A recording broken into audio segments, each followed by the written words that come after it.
Hello and welcome back to my YouTube channel जिसका नाम है स्टोरीज विद सीजन। अगर आपको क्राइम रिलेटेड हॉरर या फिर मिस्टीरियस स्टोरी सुनने का शौक है तो आप बिल्कुल सही चैनल पे आए हैं।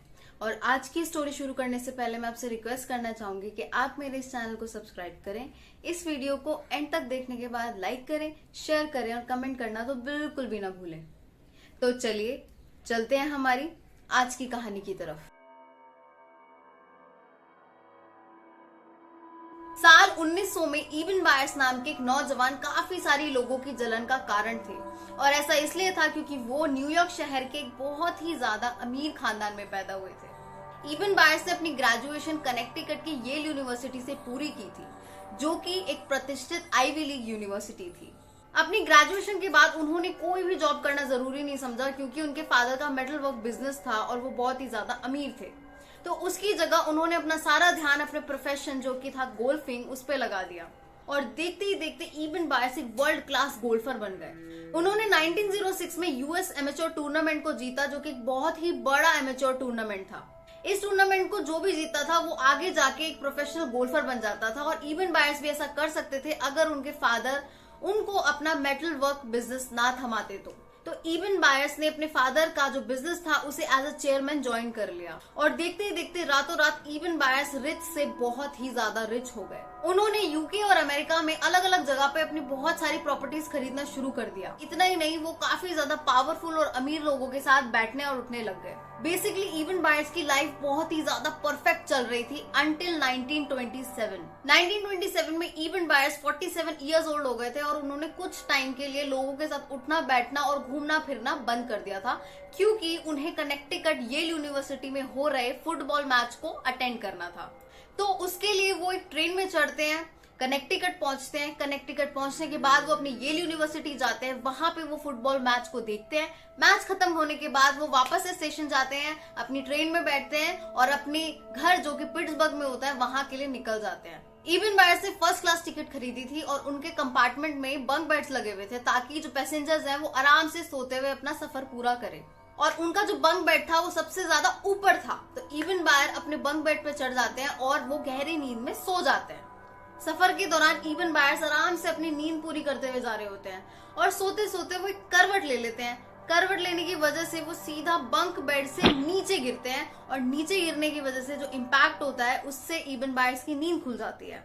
नींद खुलने के बाद वो सीधा खड़े हो जाते हैं और तुरंत ही उनके लेफ्ट आर्म में बहुत ही ज्यादा शार्प पेन होने लग जाता है। उस शार्प पेन की वजह से इवन बायर्स थोड़े से कंफ्यूज हो जाते हैं कि ये हो क्यों रहा है, दर्द मुझे कोई ब्रूज भी नहीं दिख रहा। और वो अपने हाथ को ऐसे मूव करके देख रहे हैं कि वो एग्जैक्ट कहाँ उनको पेन हो रहा है। तो जब वो हाथ को मूव करते हैं तो उनके जो पेन होता है वो यहाँ जॉइंट्स की तरफ हो रहा होता है। तो उनको लगता है कि शायद कोई अंदरूनी चोट आई है, मैं स्टेशन पे उतरूंगा, आराम से अपने डॉक्टर के पास जाके चेक करा लूंगा, दवाई लूंगा और सब ठीक हो जाएगा। तो वो क्या करते हैं, वो तुरंत ही बंक बेड पे चढ़ जाते हैं, क्योंकि उनको बहुत ज्यादा नींद आई हुई होती है। और बंक बेड पे चढ़ने के बाद वो वापस से सो जाते हैं और तुरंत ही गहरी नींद में हो जाते हैं। कुछ घंटों के बाद पिट्सबर्ग स्टेशन आ जाता है और उनकी नींद खुल जाती है। वो स्टेशन पे उतरते हैं और उनको तुरंत वही शार्प पेन फील होने लग जाता है, जिस वजह से वो सीधा अपने घर की तरफ भागते हैं और घर पे सारा का सारा सामान छोड़ के अपने फिजियोथेरेपिस्ट के पास पहुंच जाते हैं। वहां पे जाके वो अपना चेकअप कराते हैं और फिजियोथेरेपिस्ट बताते हैं कि उनको कोई भी स्ट्रक्चरल डैमेज नहीं हुआ है।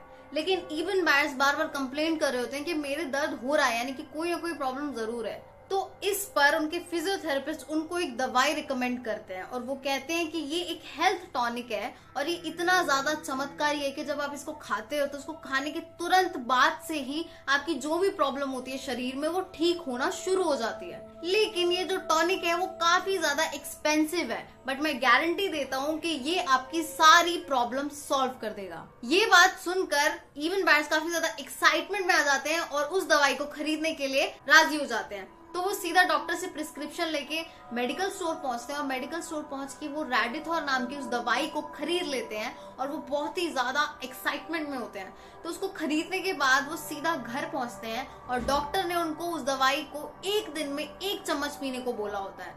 तो वो उसी हिसाब से 1 चम्मच पीते हैं, यानी कि उनकी पहली जो चम्मच होती है उस दवाई की वो उसको पीते हैं। और जैसे वो उस दवाई को पीते हैं उनको सडनली इतनी ज्यादा एनर्जी फील होती है और तुरंत ही उनको लगता है जैसे उनका जो पेन हो रहा था वो गायब होने लगा है। तो वो सोचते हैं कि ये कोई हेल्थ टॉनिक नहीं है, ये तो कोई एक मैजिकल टॉनिक है। ये दवाई उनको इतनी ज्यादा पसंद आती है कि वो रोज 1 चम्मच वो दवाई पीने लग जाते हैं। धीरे धीरे करके हफ्ते बीतते हैं और इवन रोज वो दवाई पी रहे होते हैं और रोज ही उनको बहुत ही ज्यादा जवान और बहुत ही ज्यादा अच्छा फील हो रहा होता है अपने आप में। तो इतना ज्यादा खुश होते हैं उस दवाई से कि धीरे धीरे करके 3-4 हफ्ते के बाद वो 1 चम्मच से सीधा 1 बॉटल दवाई पे आ जाते हैं। वो एक दिन में 1 बॉटल दवाई पी रहे होते हैं और धीरे धीरे करके 1 साल बीत जाता है और साल के एंड तक वो एक दिन में 2 बॉटल दवाई पीने लग जाते हैं।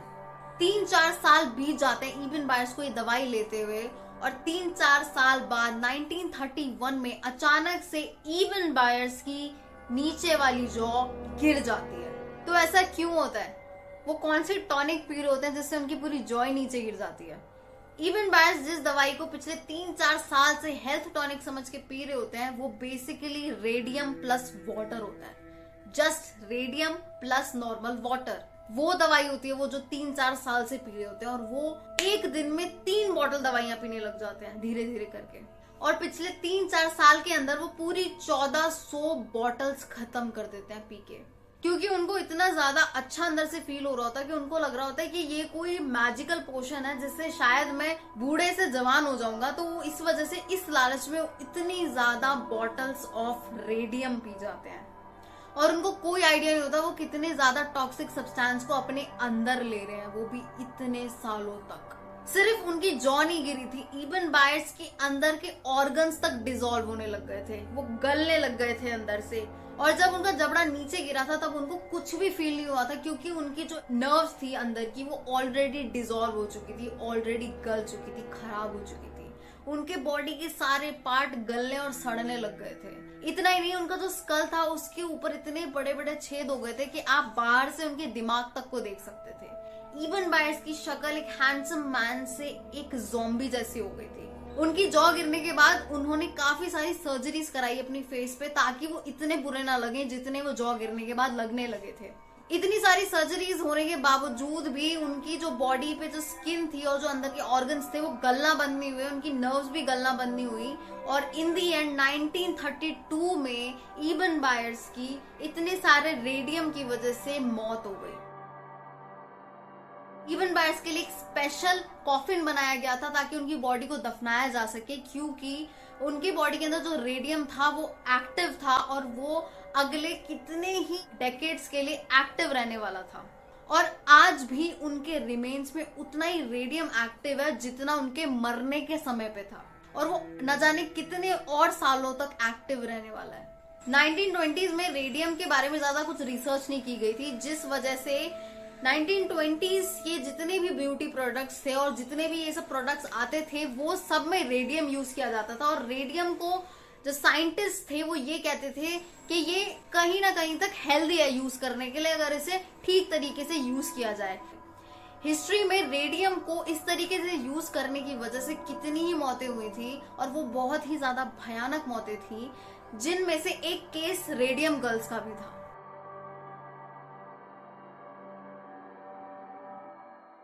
So that's it for today. Hopefully आपको आज की कहानी पसंद आई होगी। आई नो आज की स्टोरी थोड़ी छोटी थी, लेकिन मुझे स्टोरी काफी ज्यादा पसंद आई थी, तो मैंने सोचा था कि मैं आप लोगों से स्टोरी शेयर करूं।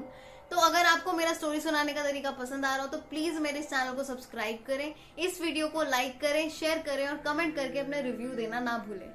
तो चलिए मिलते हैं हमारी नेक्स्ट स्टोरी में। Till then thank you so much and bye bye.